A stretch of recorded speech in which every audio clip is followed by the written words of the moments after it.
the keys are to the glory days at the stick. From who's got it better than us to brick by brick. It's always the 49ers way, from off-season to game day. Yeah, we talk back. It's the 49ers Cutback.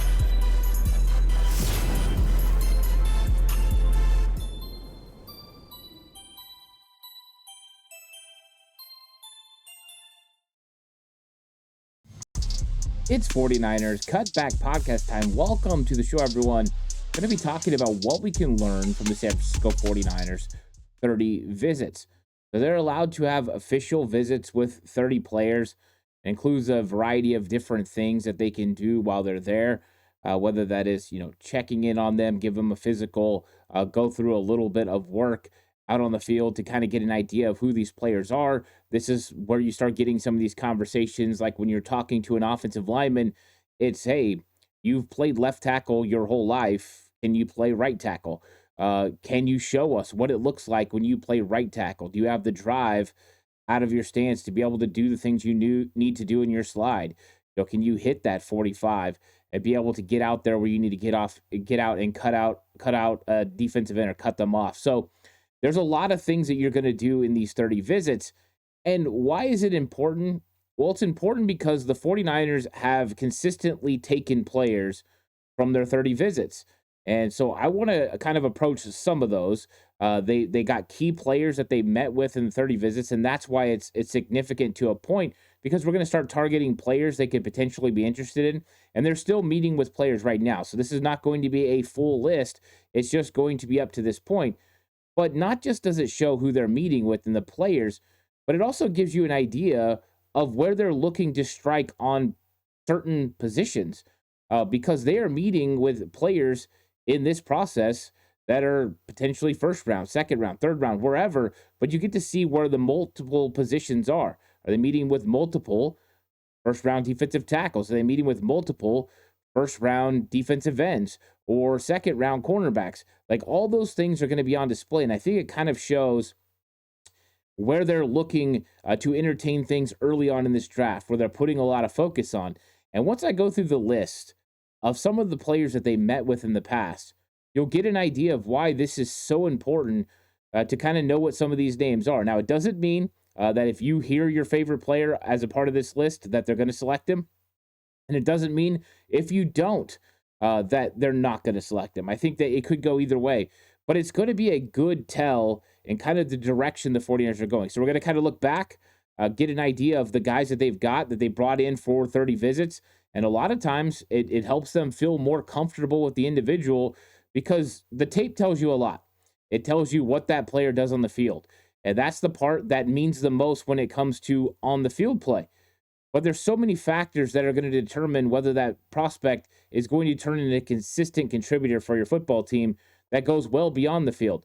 That has to have a lot of regard when it comes to off the field type issues. Who is this person going to be when we're not around? Not when he's on the field, but when he's off. Is this guy going to be an upstanding member of the community that's not going to just harm himself, but harm the team? And I think that part goes into it. Also, does this individual love football? If you have question marks about the love of football, you got to get him in there and you got to talk to him, because most of the time, if a player's doing this for a job and not for the love of, they will start to fall off at some point. At which point that is, I don't know. It's usually once they start filling their pockets with a lot of money that other interests start taking priority, right? All of a sudden, they're out there playing video games instead of watching their film like they're supposed to. No player directly in mind, but, there are players that have done that. Or, guys like, I'll just throw it out there, Michael Vick, who would never even watch game film. They would ask him questions about it. He had no idea what was going on. So sometimes you just have to make sure people are ready for the things that way. That's why it's important to bring them in, to get them into an environment, a controlled environment where you can kind of control the situations, and you can put these guys, through a few tests, whether that be physically or mentally, to just be able to have that good feeling about these guys. You can kind of check off some boxes about how you feel. So that's what we're doing in this episode. We're going through some of the players that come in for the 30 visits and what it looked like in the past and how this is going to direct what the 49ers do. And does it correlate with like a video I did about Robert Saleh and his impact. I think it is going to kind of direct us that way again and kind of build towards, we're trying to build towards what are the 49ers going to do in a couple of weeks at the draft? What are they going to do? And I think we're getting closer and closer to honing in on where they hit guys. You remember last year, I was pretty firm. I thought it was going to be wide receiver in round 1, cornerback in round 2, and then I was really firm on Dominic Pooney in round 3. I was able to hit on those, and those were correct. And it's only because we kept doing this over and over and kind of narrowing it down. It doesn't mean I'm going to be right. I got right once. It doesn't mean I'm going to be right. Things change all the time. People change all the time. And I wouldn't have been shocked if they'd have went with Cooper DeJean last year at the end of the first round. So I'm not trying to say that I'm going to get this correct. What I am saying is there's an opportunity for us to really hone in on this and potentially get the positions right of where the 49ers could hit. And I think that's one of the fun things to do, because then we know what prospects are going there and we can kind of try to figure out who those prospects are. So please like and subscribe to the channel if you haven't already. If you're listening audio platform, 49ers Cutback on Believe Network, please give it a 5-star rating. So let's look at what they did in the past. And I'm not going to go through all of them, but I am going to go through some because I think it gives us a real good identity. And it's not just guys that they meet on 30 visits that they end up drafting, but some of them they end up taking as undrafted free agents as well, which I found very interesting. So let's look at 2017. Reuben Foster came in for a 30 visit. Now, why did Reuben Foster come in for a 30 visit? Didn't really work, right? He saw the off-the-field issues, but that's why. He had off-the-field issues. When we go through the list of current players, remember that when there's guys that potentially have red flags, the 49ers are doing due diligence, which means I love the player on the field. That's what the 49ers are signaling. If they have off-the-field concerns and they're coming in for a visit, we love you on the field. Now we just have to make sure that you're not going to cause us problems if we decide to select you, because we've got to make sure that we are insulated and this is going to be a good pick. We can't miss on a potential first-round pick or a second-round pick. We have to hit because we need that type of influx of talent onto our football team, and that's going to make a big difference. So Reuben Foster kind of gives us a little bit of information. Ahkello Witherspoon, they also had him in. George Kittle, they had in as the 30 visits. And you're going to notice there's some big hitters when you're talking about the early drafts, especially for the 49ers, of guys they had come in for the 30 visits. And then they met with Nick Mullins as well. Now, Mullins was the undrafted free agent from the 2017 30 visits. But you see right there, just in that draft alone, they had 3 players that they selected, one in round 1, one in round 3, and one in round 5. And then Nick Mullins, of course, was a backup for several years for the 49ers. So pretty interesting that ended up working out for the 49ers. But those are the guys they got then. Now in 2018, there was a couple of guys that ended up coming in for a 30 visit, that ended up working out. Now, one name I forgot to say on 2017 that they had in for a 30 visit that they didn't end up drafting but took later, and sometimes you'll see this with the 49ers too, guys they ended up bringing in that they did their due diligence on, they end up bringing them back later on when they have an opportunity to get their hands on them, and Jordan Willis was a guy who came in for a 30 visit in 2017.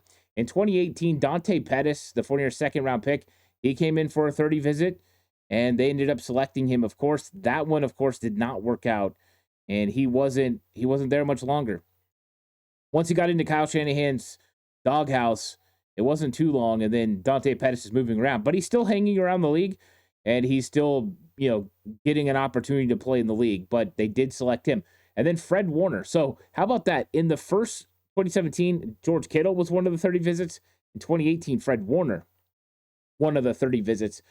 They also had Kamoko Toure in for a 30 visit, and the 49ers ended up taking him in 2022 and adding him to the roster. So just another added note there that you had somebody in 2018, but Fred Warner and George Kittle so far.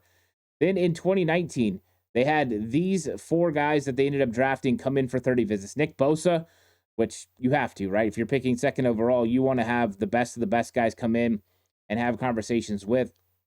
So it was a little bit interesting. It was more difficult, just so everyone remembers that in 2019, there was a whole pandemic going on that made it a little bit more difficult when it came to the 30 visits. So it wasn't traditional meetings where everyone came in, but They had virtual meetings where they were allowed to do a little bit more. Um, so just take that into account. But Nick Bosa was one of those guys.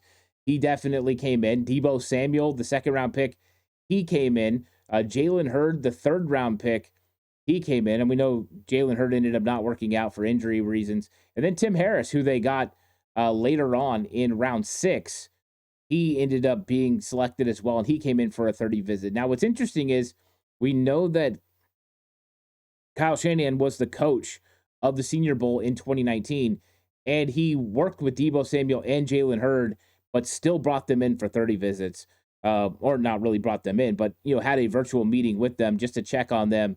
So remember that as well. So that's interesting. But right there, Bosa, Samuel, two big time players for the 49ers, Fred Warner, George Kittle, all came in for 30 visits in their time. Now in 2020, you had Brandon Ayuk, Charlie Warner. Those guys came in for 30 visits. You had Salvan Ahmed, who was signed as an undrafted free agent. He eventually went on to the Miami Dolphins, but another guy. In 2021, they had Trey Lance, Trey Sermon, Deommodore Lenoir. All of those guys, they ended up bringing in for one reason or another, right? They all drafted him. Did Sermon work out? No. Did Trey Lance work out? No. Lenoir did, though. But that just goes to show, right? If you come in for a 30 visit, it doesn't matter kind of if you're going to end up working out, but it kind of gives you an idea, right? They were going quarterback. It was going to probably be Trey Lance, Trey Sermon in the third round. But you can get an idea of where these guys are slotted, what positions they might go with. And so I think that is a interesting note. They also had wide receiver Connor Weddington come in, and they ended up signing him to the practice squad that season as well. So you got, once again, a couple of players, including Deommodore Lenoir, who's still a big part of this football team, who they met with a 30 visit. And then 2022, and this is where I'll cap it, and we'll go ahead and move on. But they drafted 4 players from their 30 visits in 2022. Drake Jackson, and we know Drake Jackson's dealt with injuries and just really hasn't been that player. But once again, it's a signal of where they're thinking about going with a certain position. Tyron Davis-Price. So running back, third round, they met with Tyron Davis-Price. Danny Gray, believe it or not, Danny Gray, I hit pretty good. I had him as a third rounder to the 49ers. That one was one of the ones I hit. Ty Davis-Price, I did not. Drake Jackson, I did not. Spencer Burford, also, I was a huge fan of Spencer Burford, and they ended up selecting him. I did not say, hey, he's going in the fourth round of the 49ers. Don't want to make that. Just was a fan of him. But Danny Gray, I did ultimately hit on, but he did not help us out any.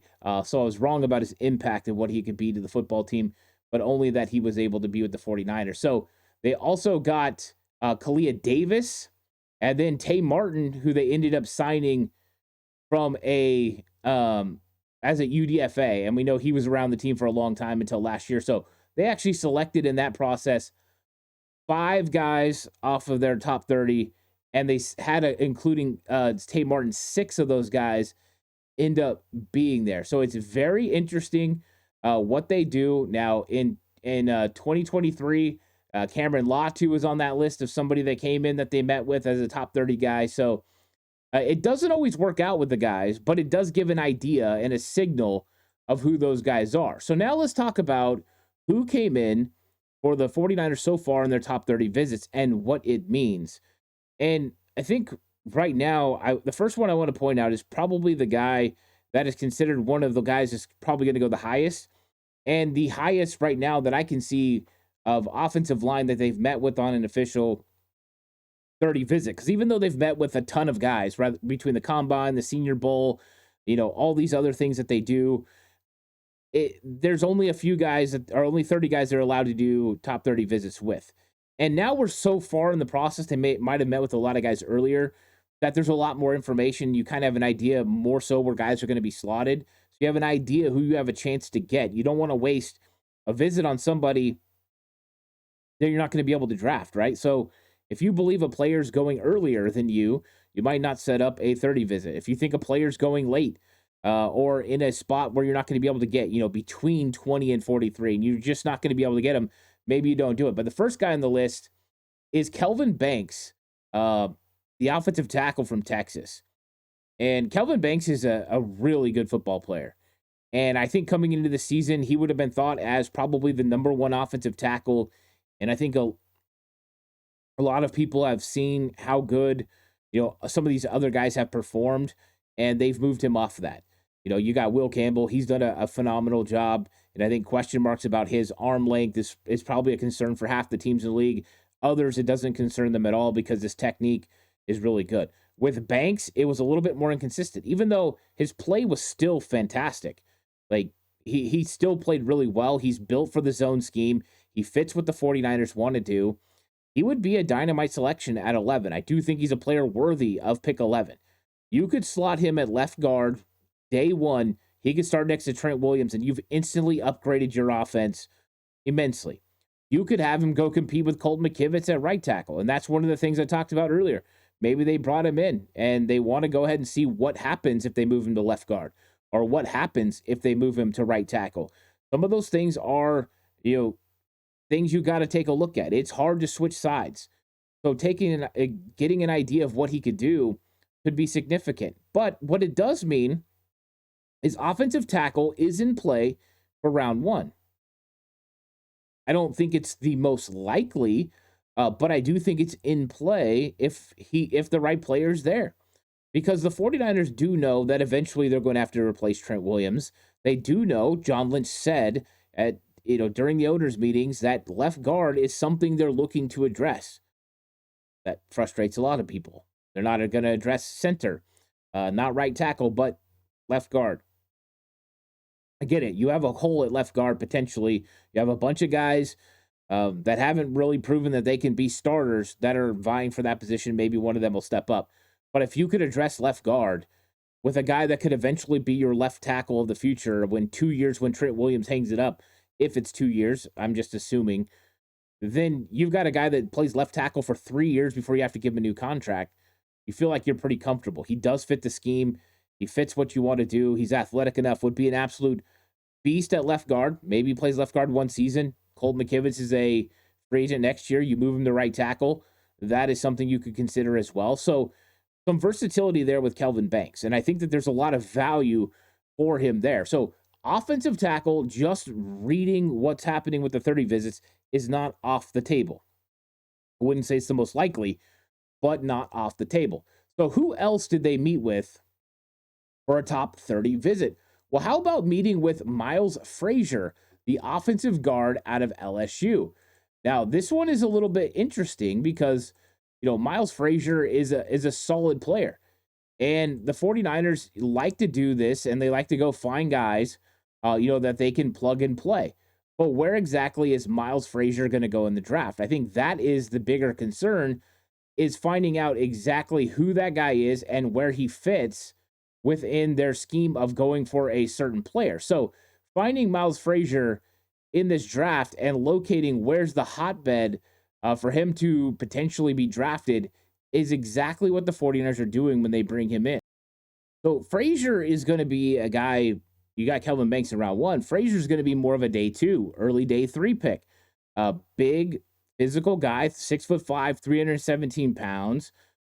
Guy that eats up a lot of space. And if you look at the guys the 49ers have been meeting with, been interested in, they've all been big bodies.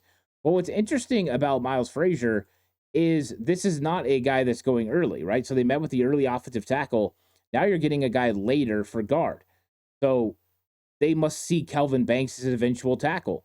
With Miles Frazier, that's where they like to go, interior offensive line. You look at what they've done consistently. And, I get the comments. I'm not trying to make excuses for the 49ers or spin this in a positive way.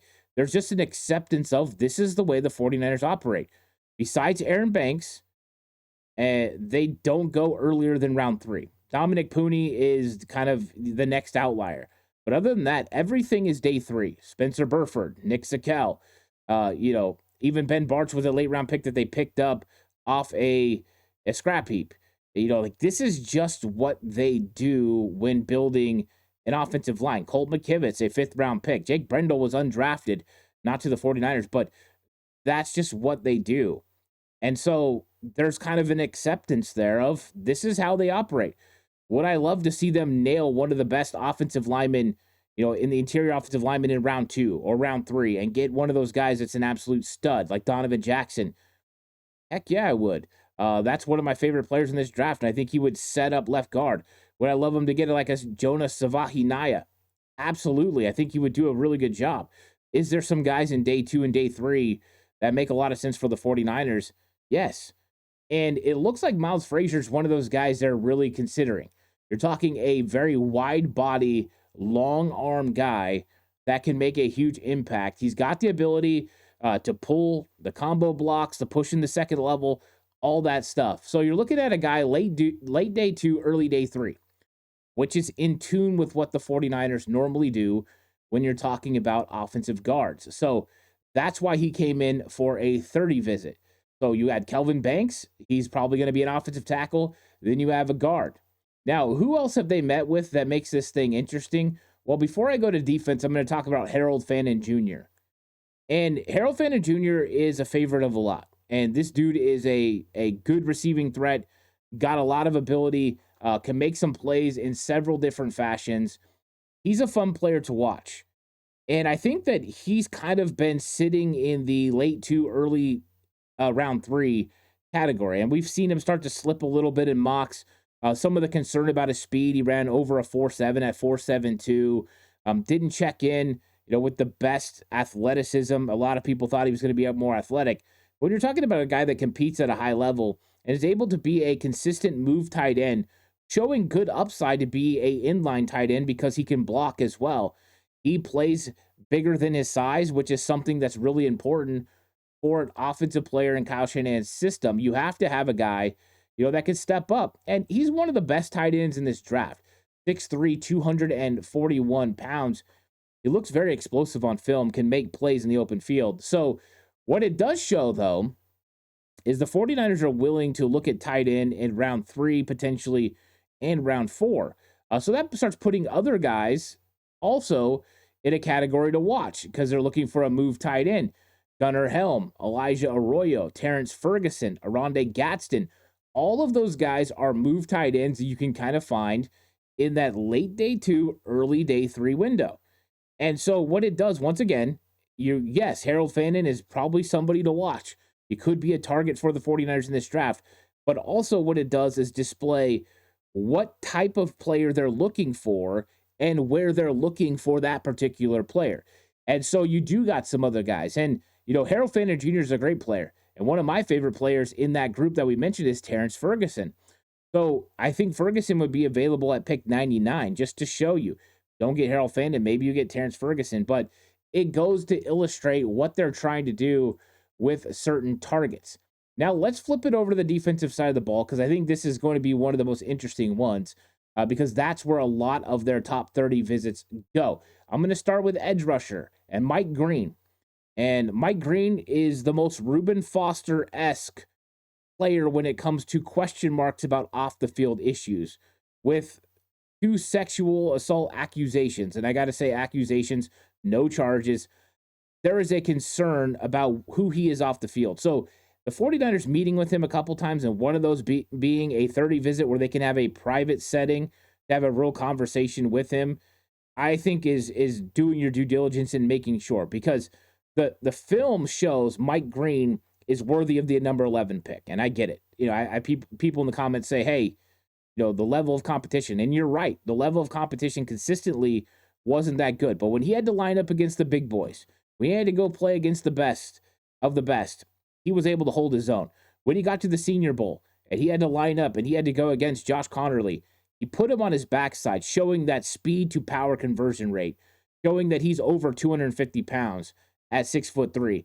He's got the necessary juice to be a really good edge defender in this league. He's better against the run than you might think because of his stature. He would be a dynamite selection. I talked about this yesterday in my video. He's very D Fordish, right? He's very Will McDonald-esque. Now, he's a lot better against the run than Will McDonald, who Saleh took in New York. But just illustrating that guy could be that type of closer off the edge opposite of Nick Bosa that the 49ers covet. They wanted it to be Samson Ebicom. He was consistent, but not really that guy, even though he was a 4-5 guy. He couldn't explode around the edge. So you didn't quite see it, right? Leonard Floyd was that guy supposedly last year that they wanted to do that. So they've been in search of this guy since D Ford. And if Robert Sala is going to put his defense back together, he has his Eric Armstead kind of guy and Etor Gross-Matos. Now he just needs that D Ford closer type individual, and Mike Green would fit the bill. So defensive end in round one has always been a thought process we thought was going to potentially happen because he went, and now that there's a top 30 visit, that makes a lot of sense. I think there'll be other top 30 visits at defensive end, but another one is Mykel Williams. Now, Mykel Williams is not built like Mike Green. This dude is built like a freak. I mean, this dude is jacked. You're talking, 6'3", or sorry, 6'4", over 265 pounds, can play the run really well. He's got the ability to, rush off the outside. I don't think he has the bend of Mike Green. I don't think he has the speed around the edge. That's not what he does. When you're talking about a guy that can consistently win off the edge, he does a pretty good job. And I think that there's a lot to like about him. I think that Mykel Williams could be a solid individual for the 49ers. But once again, what are we seeing? First round defensive ends, right? Mike Green, Mykel Williams, there'll probably be a couple more, I would assume. It looks like the 49ers are really looking at edge defenders. When you look at the 49ers and what they've done before, right, they've kind of went that direction, and also so did Robert Sala. He took Jermaine Johnson in round one. He took Will McDonald in round one. We saw that with DeMeco Ryans with the Houston Texans. They traded up and got Will Anderson. This is something that this defense feels like they need, is that speed rush off the outside. And yes, Anderson, they still had Danielle Hunter, right? So you have Bosa. You need that other element to go with it. And I think that's why they're looking at these guys. And, there's a chance that one of these guys could be gone. So if Mykel Williams is gone, you go Mike Green. Or if it's Mike Green that you really want and he's, then Mykel Williams is gone, you go Mike Green, or vice versa. You figure it out. So those are two guys illustrating that they like edge defender in round one. But they have met with an edge defender that's going to go in potentially in round two. And that's Landon Jackson out of Arkansas. And I'm a fan of Landon Jackson, but he's not a round one talent. He is definitely round two. And so what you got is another big guy. You talk Mykel Williams in round one. Landon Jackson's Mykel Williams in round two. 6'5", 270 pounds. So a freak athlete, 40-inch vert, can run. Like, these two dudes are studs. They are exactly what you're looking for. Those guys that are out on the outside, the guys that Jim Harbaugh would say, he's just an Adonis. Like, that's what these guys look like. They're studs. So you've got a particular type. And think about that. We did a show called Draft Doppelgangers before, where we were kind of connecting players that had similar traits. Landon Jackson and Mykel Williams, very similar builds. So you miss out on Mykel Williams in round one, you have a Landon Jackson to fall back on in round two, right? It's interesting that way. Like, you talk about Mike Green, you have potentially a Donovan Ezeraku in round two. Like, there are some similarities between certain players that give you the ability to decide if you're going to go one direction or another. So Landon Jackson in round two at 43 could make sense for the 49ers. Now let's talk about defensive tackle, because when it comes to defensive tackle, they are still meeting with several guys. And it starts with Walter Nolan, and that's the one that gets everyone's attention. A lot of people are doing due diligence on Walter Nolan. These interviews, how they're going, I think has been a mixed bag depending on what you hear. How much of that is true, we don't know. But the 49ers are definitely potentially interested in Walter Nolan in round one. I think if he fell to round two, that would be a huge pickup for any team that got Nolan in round two. I think there's too much upside there.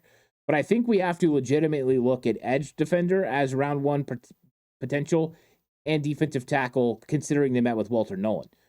But I don't think it's all that easy to figure out what they're going to do, because they also met with TJ Sanders. And TJ Sanders is a round two prospect. It looks like they're preparing. Hey, if we miss our edge, we're going to get him in round two. We'll take Walter Nolan in round one. But if we get our edge, maybe we can't get Walter Nolan, but we could get a penetrator like TJ Sanders in round two. So they're playing a thing where they're trying to figure out which guy to get in round one and round two and having backup plans to do so. But right now, from what I'm looking at, and I get Kelvin Banks is kind of the outlier, it looks like they're potentially going D line, and it's either going to be D tackle, D end, round 1, round 2. Which, if they can get their guy in round 1 on the edge, they're going to do it. And then they're going to try to get the defensive tackle in round 2, because they also met with Tyleik Williams, who is also a round 2 defensive tackle. So you've got some guys that potentially you could hit in round 2, and they're starting to build up on those guys in round 2. Now, Tyleik is more of a plug defender. He's a guy that can plug it up, get some things done, stop the run, who's got some upside when it comes to pass rush, but hasn't really presented it. Super athlete, though. Tremendous athlete. Got the ability to do it. So Tyleik Williams, TJ Sanders in round 2, Omar Norman Lott in round 1, potentially. Now, we have seen Mel Kiper kind of let Walter Nolan slip into round 2. So maybe the 49ers think something else there, but to me, it looks like they're preparing. We get our edge, we go D tackle in round 2. We don't get our edge, we go Walter Nolan in round 1, potentially. Maybe they'll meet with some other guys, Derek Harmon, whoever else. They did meet with him at his pro day. And then go D end in round 2. Landon Jackson, I'm sure there'll be a couple other names as well, that they end up meeting with, maybe like a JT Tui Maloau, guys like that, Princey Umam Yellen, some guys who potentially could slide a little bit and be sitting there in that correct spot. But they also met with the number 1 pass rushing defensive tackle in this entire draft in Omar Norman Lott. Omar Norman Lott wins in pass rush rate at a 20% clip. This dude was the best. And this is a guy that you definitely would love to have. So you see the 3 techs, TJ Sanders, you see Omar Norman Lott, you see the 1 tech with Tyleik Williams, all those guys potentially going. But what we saw was three techs and one tech. So there's definitely a trend here with the 30 visits. And of course, there's going to be more that end up coming out in the coming days. But I thought it went to show very intently on what the 49ers are doing. Defense very early. The one outlier, Kelvin Banks. What will we do with Kelvin Banks potentially? Maybe they wanted to see what he could do if he could move around and if he could play right tackle. Maybe that's going to help make a decision. But right now, it looks like his edge, then defensive tackle is kind of how they're placing it. But just in case, Landon Jackson is one of those guys they're kind of looking at, like maybe just in case. So this was an interesting conversation in the 30 visits. I'm looking forward to see who else the 49ers end up meeting with. We know by going through the history that the 49ers do select players from the 30 visits, and a lot of times it works out. George Kittle, Fred Warner, Deommodore Lenoir. You can strike on some of these guys. So these are the names to pay attention to, especially as we're headed towards the draft, but also what we can learn from it, right? Defensive line real early in rounds 1 and 2, whether that's edge or defensive tackle. Offensive line, especially interior offensive line, in the mid rounds. Tight end, somewhere between the end of round 2 to early round or through round 3. So probably day 2 pick potentially for tight end. That is what we're kind of getting an idea on right now. We're going to have to figure this all this out, and more 30 visits will give us more information. But I appreciate you all guys for joining me. Please like and subscribe to the channel if you haven't already. I really appreciate it. This episode is brought to you by Bet Online. The game starts here. Let me know what you thought about this in the comment section. Throw some things out there, some of your ideas. I'm curious to hear it. And I'll catch you guys in the next one. Until then, stay safe. Remember, the right way is always the 49ers way.